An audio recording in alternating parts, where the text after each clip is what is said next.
चार आशीर्वाद। एक बार एक घने जंगल में एक शिकारी शिकार करने पहुंचा। वहां उसे रास्ते में घोड़े पर सवार एक राजकुमार मिला। शिकारी राजकुमार के साथ चलने लगा। चलते चलते उन्हें एक साधु मिला।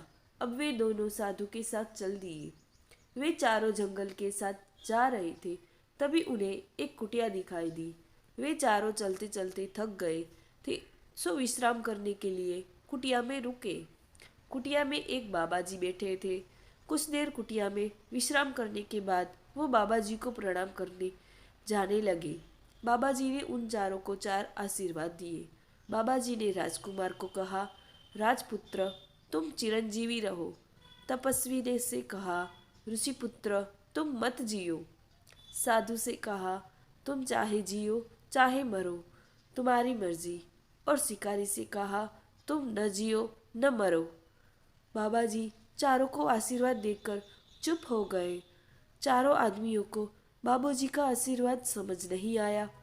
उन्होंने बाबा जी से प्रार्थना की कि कृपया अपने आशीर्वाद का तात्पर्य समझाए।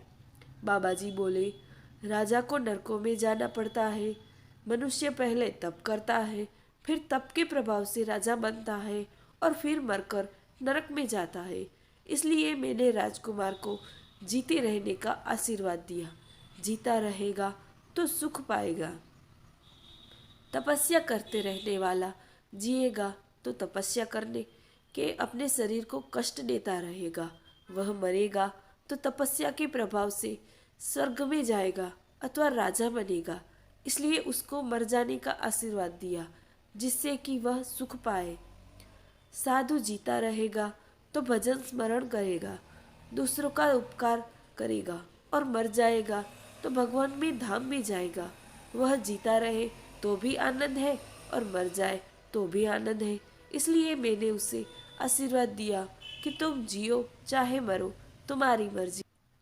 शिकारी दिन भर जीवों को मारता है। वह जिएगा तो जीवों को मारेगा और मरेगा तो नरकों में जाएगा। इसलिए मैंने कहा, तुम जियो न मरो।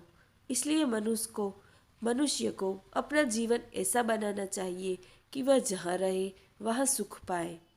आपको यह कहानी कैसी लगी हमें कमेंट करके ज़रूर बताएं। हमारे चैनल को लाइक करें, शेयर करें एंड सब्सक्राइब करें। Thank you.